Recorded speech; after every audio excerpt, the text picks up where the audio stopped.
All right, I don't know where else to put this. A friend told me about this place, said you guys are more open-minded than most.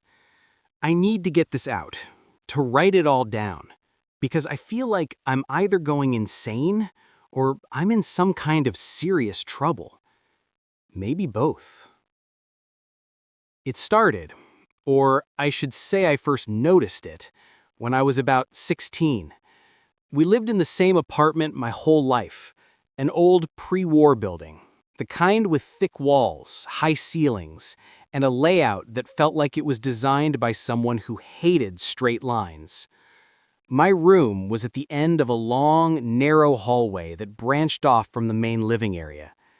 It was always the darkest part of the apartment, the part where the overhead light fixture never seemed to be bright enough. At the very end of this hallway, past my bedroom door on the left and the small linen closet on the right, was a solid wall. Or what was supposed to be a solid wall. Except for me, it wasn't. For me, there was a door. It wasn't ornate or spooky. It was the opposite, which was almost worse. It was a simple, flat-paneled wooden door painted the same shade of landlord's special off-white as everything else. But it was wrong. The frame was just a little too thin, the brass doorknob a little too tarnished compared to the others. It didn't belong. I knew, with the kind of deep, instinctive certainty you can't explain, that if I measured the building's exterior and then my family's apartment, there'd be a chunk of space unaccounted for, a room-sized chunk. The first time I tried to open it, I was just curious. I'd walked down the hall to go to my room and just stopped in front of it.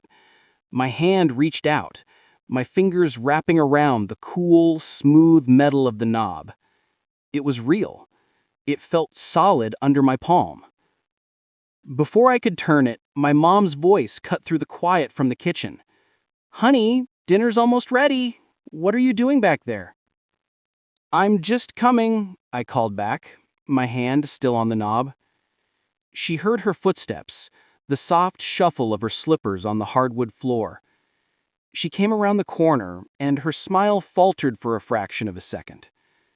It was a look of immense, profound weariness. "What are you doing?" she asked, her voice soft but not kind. "I was just wondering what's in here. I don't think I've ever seen it open." She blinked slowly. "Seen what open, sweetie?" "This door." She followed my gaze, her eyes landing on the space my hand was occupying. She looked at me, then at the wall, then back at me. Her expression was one of pained confusion, the kind you'd give a beloved pet that had suddenly forgotten how to walk. "You're standing in front of the wall," she said, her voice gentle but firm. "Come on, let's eat. You must be tired." She didn't wait for me to respond. She just turned and walked away. I stood there for a moment, my hand hovering in the air where the doorknob had been. I looked back. It was still there. The door, the frame, the knob. I could see the faint hairline cracks in the paint. I reached out again, and my fingers brushed against cold, textured plaster. The door was gone. There was only a wall. I shook my head, a cold sweat breaking out on my neck. I felt dizzy. I must have imagined it. Stress from school, maybe. I went to the kitchen and ate dinner, and nobody mentioned it again. But it kept happening. I'd be walking down the hall, and there it would be. I'd catch a glimpse of it from the corner of my eye. Sometimes I'd stop and stare, trying to will it to stay, to prove I wasn't losing my mind. But the moment I tried to focus, to really commit to interacting with it, someone would intervene. My younger sister was the most direct. I was standing there one afternoon, just looking at it, my heart pounding in my chest. She came barreling down the hall, phone in hand. "What's your problem?" she asked, not even looking up. "What do you mean? You're always doing this, standing here like a creep, staring at the wall. It's weird." "It's not a wall," I said, my voice barely a whisper. "It's a door." She finally looked up from her screen, an expression of genuine annoyance on her face. "Okay, whatever, you're blocking the hall." She pushed past me, her shoulder bumping mine, and disappeared into her room. I looked back. The door was there, solid and silent. My dad was the worst, though. His reaction wasn't confusion like my mom's or annoyance like my sister's. It was a deep, quiet anger. An anger that felt like it was covering up something else. One night, I couldn't sleep. The apartment was silent. Everyone was in bed. I crept out of my room and down the hall. The moonlight from the living room window barely reached back here, casting long, distorted shadows. And in the gloom, the door seemed more real than ever. I could almost smell the dust and stale air that I imagined was behind it. I took a deep breath and reached for the knob. My fingers were an inch away when his voice came from the darkness behind me. "Don't." I spun around. My dad was standing at the other end of the hall, just a silhouette against the faint light. I couldn't see his face. I was just, "Go back to bed," he said.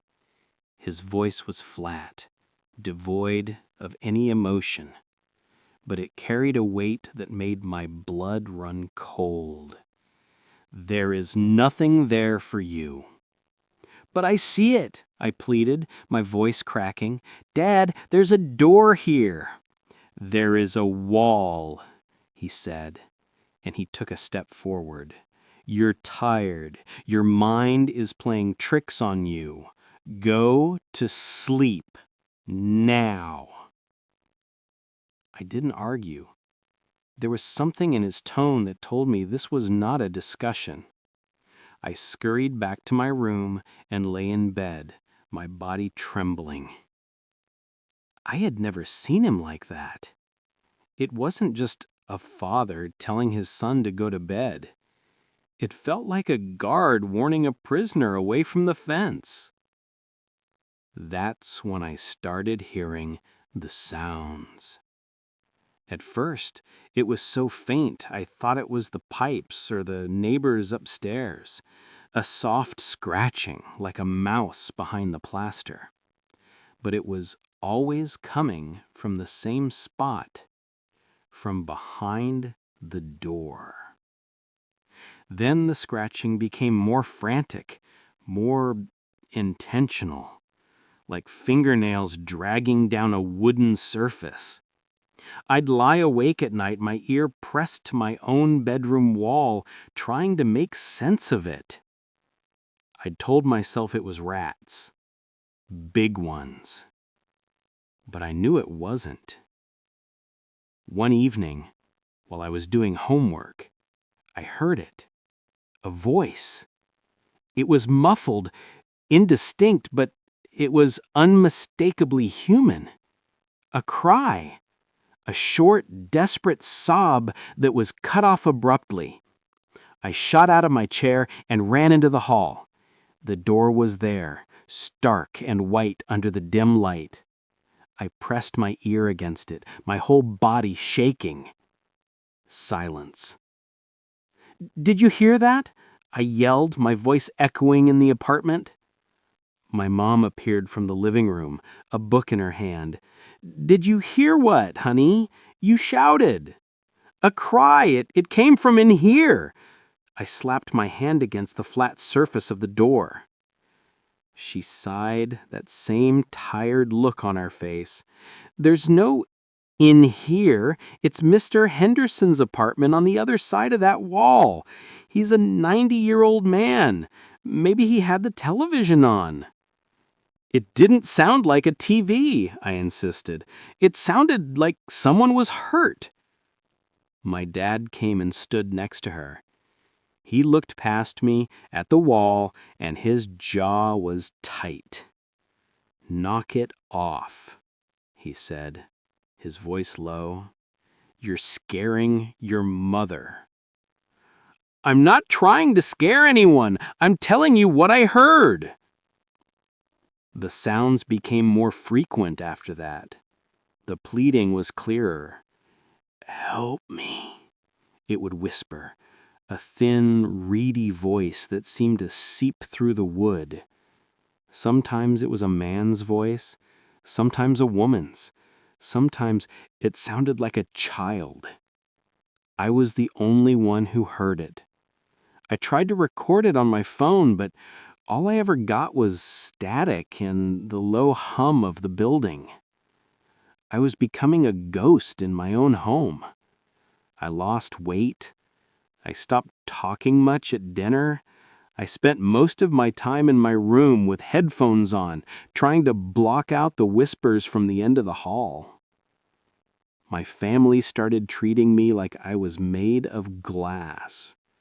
They spoke in soft, placating tones. My mom would leave snacks outside my door. My sister stopped making fun of me and just avoided me. They were walking on eggshells, and it was suffocating. They thought I was going crazy. I was starting to believe them. The breaking point came a few years later when I was home from my first year of college. I thought maybe getting away would have fixed it, that the distance would have reset my brain. But the moment I walked down that hallway, it was there. The door.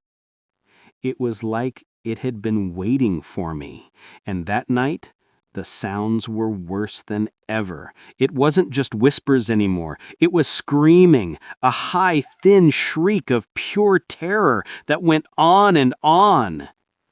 I burst out of my room, my hands over my ears. "Can't you hear that? For God's sake, how can you not hear that?" My parents were in the living room, watching TV. The sound from the television was completely drowned out by the screaming in my head. My dad stood up, his face pale. My mom was crying silently. "Make it stop," I begged him, tears streaming down my face. "Dad, please, you have to do something." He walked over to me, his steps heavy. He put his hands on my shoulders, his grip like iron. He looked me straight in the eyes, and his own were filled with a terrible, familiar pain. "Listen to me," he said, his voice ragged. "You have to be strong. You have to ignore it. Just block it out." "I can't. It's so loud."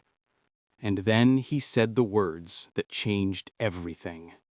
He leaned in closer, his voice dropping to a harsh whisper, his eyes wild with desperation I'd never seen before. "I know. It's louder for you than it was for your grandfather." The screaming in my head stopped. The world went silent. "What?" I breathed. He realized what he had said. The strength went out of his arms, and he stumbled back, his face ashen. I didn't mean." "What did you mean?" I demanded, following him as he backed away. "What was it like for Grandpa?" My mom was openly sobbing now. "Don't," she begged my dad. "Please don't." "Grandpa died of a heart attack," I said, the words tasting like ash in my mouth. "That's what you always told me." My dad wouldn't look at me. He just stared at the floor, his shoulders slumped in defeat. That's the simple version. It was a floodgate opening. I hounded him for days. I refused to let it go. That one sentence had validated my entire experience. I wasn't crazy. This was real. This was something that had happened before. Finally, he broke. He led me to the small, dusty storage closet at the back of the apartment. a place filled with old tax records and broken appliances. From the very back, under a pile of moth-eaten blankets, he pulled out a small wooden footlocker. "Your grandmother gave this to me after he died. She told me to burn it. I never could." Inside was a collection of my grandfather's things: old photos, a service medal, some letters. And at the bottom, a thin, leather-bound journal. It belonged to his older brother, my great-uncle, a man no one ever spoke about. I took the journal to my room and opened it. The first few pages were dated just after the Second World War. He wrote about coming home, about trying to find a job, about living with his parents and his younger brother, my grandfather, in this very apartment. His early entries were normal. He talked about the city, about a girl he liked, about his frustration with his family. Then the tone started to shift. He mentioned the hallway. October 12th. There is a strange draft at the end of the hall, past my brother's room. Mother says it's just the old building settling, but it feels specific. It's coming from a door I don't remember being there before. It's plain white. It doesn't seem to lead anywhere according to the building plans Father keeps in his study. My blood turned to ice. I kept reading. October 29th. I tried to open the door today. My brother stopped me. He laughed and asked why I was trying to walk through a wall. When I looked again, he was right. There was only plaster. But I know what I saw. I'm not imagining it. He's young. He doesn't pay attention. But I saw it. November 15th. The sounds have started. A scratching. I thought it was a rat, but it's too rhythmic. And last night, a voice. A woman, I think, crying for help. I asked Father if he heard it, and he became enraged. He told me I was not to go down that end of the hall again. He looked frightened. The entries grew more erratic.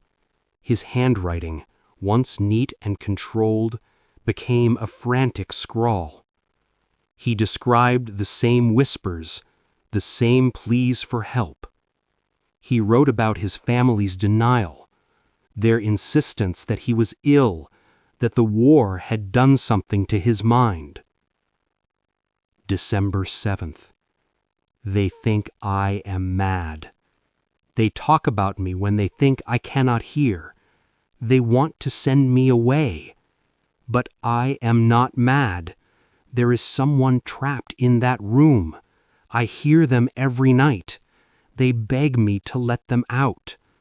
How can my own family be so cruel as to leave someone to suffer like that?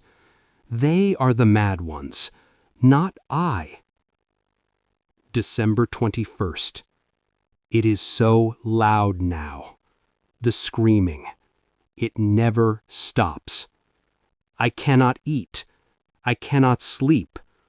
My brother, my own brother, looks at me with pity. He does not hear. He does not understand. Only I can help them. The knob is so cold, but I know what I must do. The final entry was just a few words, scrawled so hard the pen had torn the page. December 23rd. I have to let them out. Below that, there was a clipping from a newspaper, yellowed and brittle, tucked into the back cover of the journal. It was a short article. It stated that my great-uncle had been committed to a state asylum after a violent psychotic episode in which he had attacked a wall in his family's apartment with a hammer, claiming he was freeing the prisoners. He died in that asylum 30 years later. I closed the journal, my hands shaking so badly I could barely hold it. I walked out into the living room, holding it like it was a bomb. My father was sitting on the couch, his head in his hands. My mother was next to him, her arm around his shoulders. They looked up as I entered. They already knew. It's not a sickness, is it? My father finally looked at me, his face a mask of grief.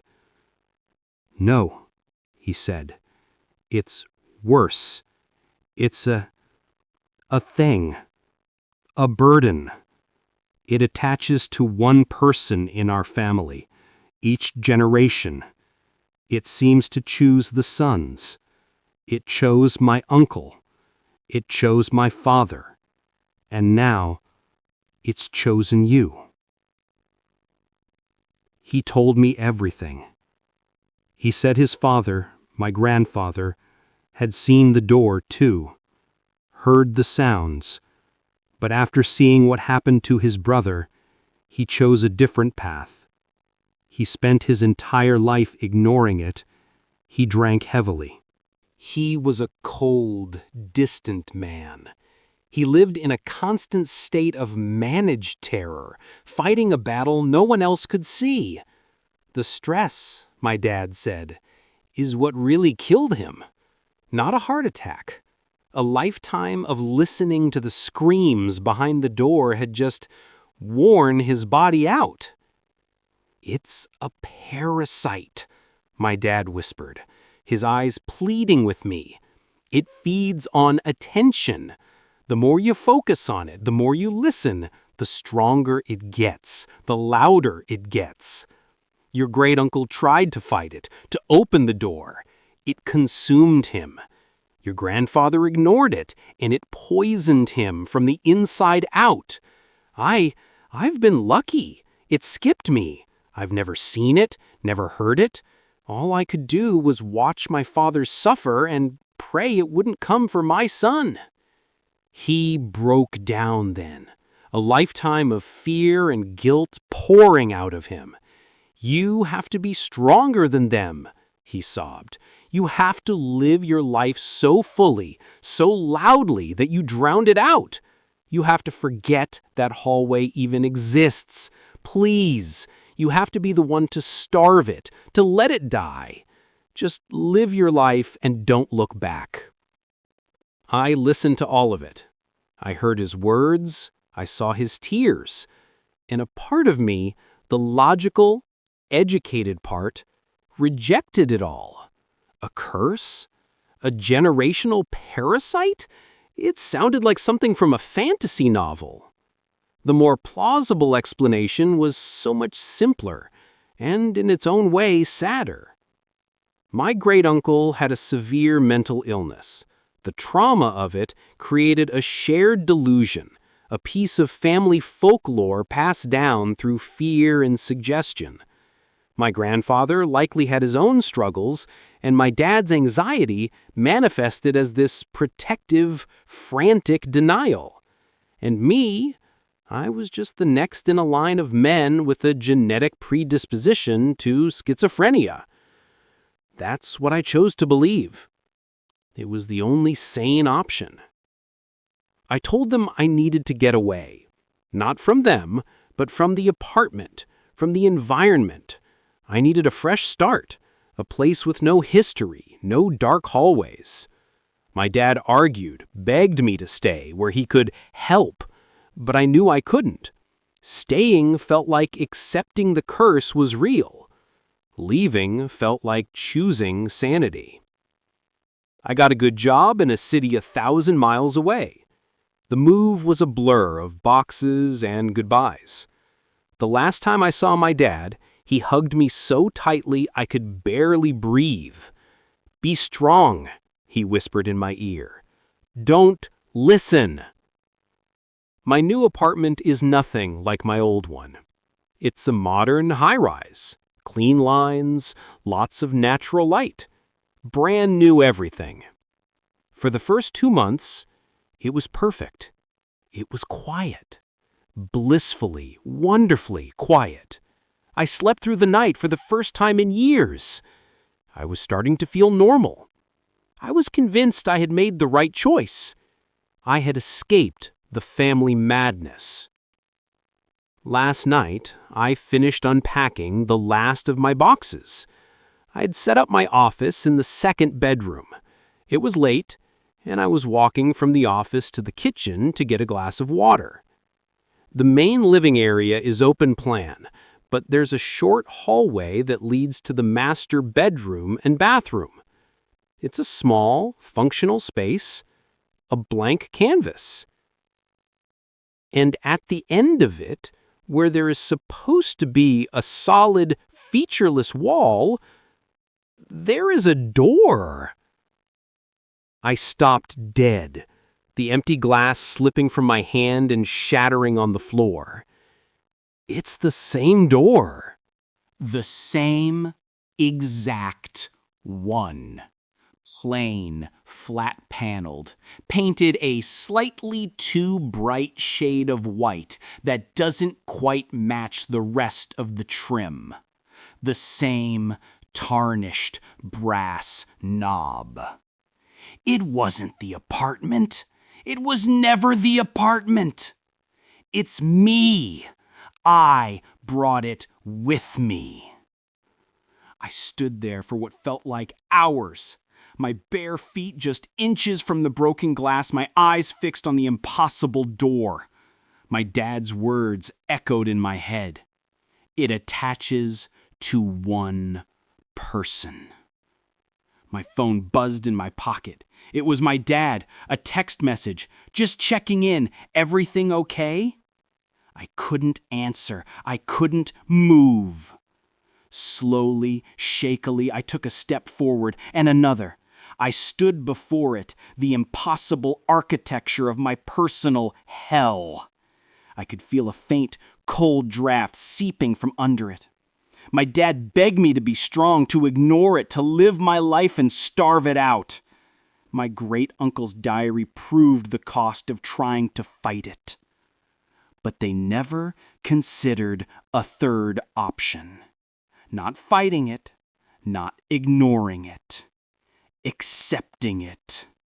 I leaned forward, my heart hammering against my ribs like a trapped bird. I pressed my ear to the smooth, cool wood. At first there was only silence, a deep, profound quiet that was more unnerving than any scream. I held my breath, listening.